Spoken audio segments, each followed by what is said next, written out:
नमस्कार मित्रों, कैसे हैं आप लोग। मैं आप लोगों के कोर्स का जो बिंदु है, जो डॉक्टर वॉल के बिंदु हैं, उसके बारे में मैं आपको बता रहा हूं। कहीं अगर हम इसको आसान कर देने के चक्कर में है, सब चीज तो किताब में ही है। बहुत लोग का शिकायत है कि सर किताब देख के पढ़ाते हैं। बहुत लोग मेरे बारे में प्रचार करते हैं कि हम बुक देख के पढ़ाते हैं। हाँ, हम बुक देख के पढ़ाते हैं। कुछ लोग माँ के पेट से सीख के आते हैं, वो अलग बात है, लेकिन हमने जो लिया है यही लिया है। और कोशिश करते हैं कि जो भी बुक है, जो एक टीचर का काम होता है कि वो आपके लिए आसान हो जाए।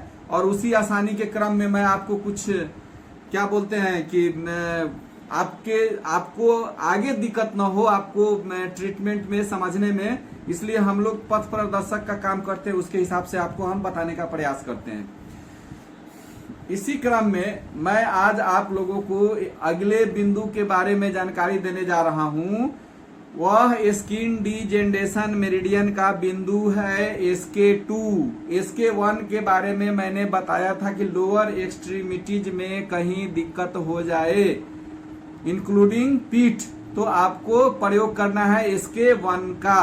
ठीक है, SK11 किसी और चीज का बिंदु है, SK12 किसी और चीज का बिंदु है, और SK13 CMP बिंदु है। ठीक है, इसमें से एक बिंदु जो है वह क्या बोलते हैं कि शरीर में अगर वेसल्स में किसी गड़बड़ी, फोड़ा फुंसी जब हो जाता है, उसका बिंदु है, उसका प्रयोग करना है। उसमें क्या है, उसके लिम्फ का बिंदु है SK11, और एलर्जी के कारण कहीं छोप हो जाता है तो SK12। लेकिन मेन पार्ट जो है हमारे शरीर का, उसके बारे में जो बता रहे हैं, तो अगर लोअर एक्सट्रीमिटीज में किसी प्रकार का दिक्कत हो तो SK1, अगर यहां से लेके और हमारे गर्दन तक किसी प्रकार के चमड़े में दिक्कत हो जाए चारों तरफ से, तो उस स्थिति में हम SK2 का प्रयोग करते हैं। शरीर के ऊपर के भाग के चर्म में आगे से लेके पीछे तक कहीं कोई दिक्कत हो तो उसमें हम SK2 का प्रयोग करते हैं, चाहे वो, और साथ में हाथ और बाह का, ये भी हमारे जो क्या है वो बीच वाले एक्सट्रीमिटीज में आते हैं। ठीक है ना, तो उसमें है कि हाथ और बाह के चमड़ा में दिक्कत हो, गर्दन गले के चमड़ा में दिक्कत हो, छाती के चमड़ा में दिक्कत हो, या ऊपर के पीठ के स्किन में, स्किन ऑफ अपर बैक में किसी प्रकार की दिक्कत हो, उस स्थिति में SK2 का प्रयोग करेंगे। साथ में SK2 के साथ में अगर वहां पर अगर आपको फोड़ा फुंसी हो रहा है, तो अगर फोड़ा फुंसी उत्पन्न हो रहा है तो SK11 का प्रयोग करेंगे साथ में। उसके बाद है कि उसमें कहीं स्कर हो गया है, चिन्ह हो गया है, तो SK1A का प्रयोग करेंगे। या उसमें क्या बोलते हैं एलर्जी की समस्या है तो SK12 का प्रयोग करेंगे। लेकिन SK13 का प्रयोग आप हमेशा करेंगे, बाद बाकी सिम्टम के हिसाब से उसका प्रयोग करेंगे। साथ में आप एलर्जी के भी CMP के बिंदु का आप प्रयोग करेंगे। उस एरिया के अगर किसी एरिया में इरिटेशन हो रहा है तो उससे संबंधित जो एलर्जी के बिंदु हैं उसका आप प्रयोग करेंगे, तो बहुत अधिक रिजल्ट आना शुरू हो जाएगा। इसके अलावा SK3, यहां से लेके ऊपर कहीं किसी प्रकार के चमड़ा में दिक्कत हो तो आपको SK3 का प्रयोग करेंगे।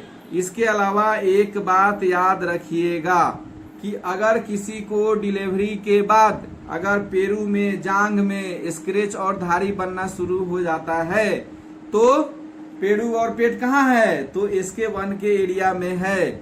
उसके साथ साथ हमको SK11 का प्रयोग करना है। उसके बाद SK3, और उसके बाद SK1A, मैंने बताया ना, पहले ही बता दिया, उसका आप साथ में प्रयोग करेंगे तो धीरे धीरे धारी बनने की समस्या चली जाएगी। ये नहीं कि आजे लगाए ठीक भेलू, कल ये नहीं पूछना है कि ठीक हो गया वह चमड़ा, ऐसा नहीं होता है। आपको, सॉरी हम भोजपुरी बोल दिए, आपको इसका प्रयोग जो है कुछ दिन करना पड़ेगा। जब 2 महीना 3 महीना करेंगे तो धीरे धीरे स्किन में जो डीजेनरेशन हुआ होगा वह धीरे धीरे चला जाएगा। जब किसी को लंबा ट्रीटमेंट देते हैं तो उसके हिसाब से आप लोग खुद समझदार हैं, कैसे ट्रीटमेंट करेंगे बता दीजिएगा। एकदम 100% रिजल्ट है इसका। ये अगर आपने डॉक्टर वॉल को समझ लिया तो दुनिया में कोई आपका हाथ रोकने वाला नहीं है, इतनी सारी थेरेपियों के बाद। लेकिन कभी कभी होता है कि आदमी को सबके बारे में तो बता देता है, अपने बारे में जब होता है कभी तो आदमी सेंसिटिव हो जाता है, क्योंकि सब चिकित्सक होने के बाद भी हम इंसान हैं, और इस दौरान पता चलता है कौन आपके साथ है, कौन आपके साथ नहीं है। कोई होता है जो छोड़ के भाग जाता है, छोड़ो जो खुद डॉक्टर है उसको नहीं आता है, क्या उससे बात ही करना छोड़ दो। बहुत सारे लोग होते हैं, पूछते हैं एनी टाइम सर आपको क्या हुआ, अच्छा लगता है। इसी तरह हम लोग भी जब किसी को कोई दिक्कत होता है ना, तो बार बार उससे पूछने का प्रयास करते हैं। बाद बाकी लोग, बहुत से लोगों को इस विपत्ति की घड़ी में भी हम लोगों ने चेक करके देख लिया है कि कौन लोग कितने मेरे साथ चलने वाले हैं, कहाँ तक चलने वाले हैं। सॉरी, इस बिंदु को आप हमेशा याद रखिएगा। स्कैन, एक चीज और आपके दिमाग में आना चाहिए कि जहां 7 बिंदु हो या जो बिंदु हो, 2 नंबर की बिंदु हमेशा इस एरिया को कवर करता है, 1 नंबर की बिंदु है इसके नीचे वाले एरिया को कवर करता है, और 3 नंबर की बिंदु जो है इसके अपर एक्सट्रीमिटीज को कवर करता है। इस चीज को ध्यान रखिएगा। बाद बाकी कुछ लिम्फ के बिंदु हैं, कुछ सीएमपी के बिंदु हैं, कोई और चीज के बिंदु है, इसको आपको हमेशा ध्यान में रखना है। ध्यान में रख के जब आप ट्रीटमेंट करेंगे तो बहुत अधिक रिजल्ट मिलेगा। इन्हीं बातों के साथ नमस्कार, धन्यवाद, जय हिंद, जय भारत।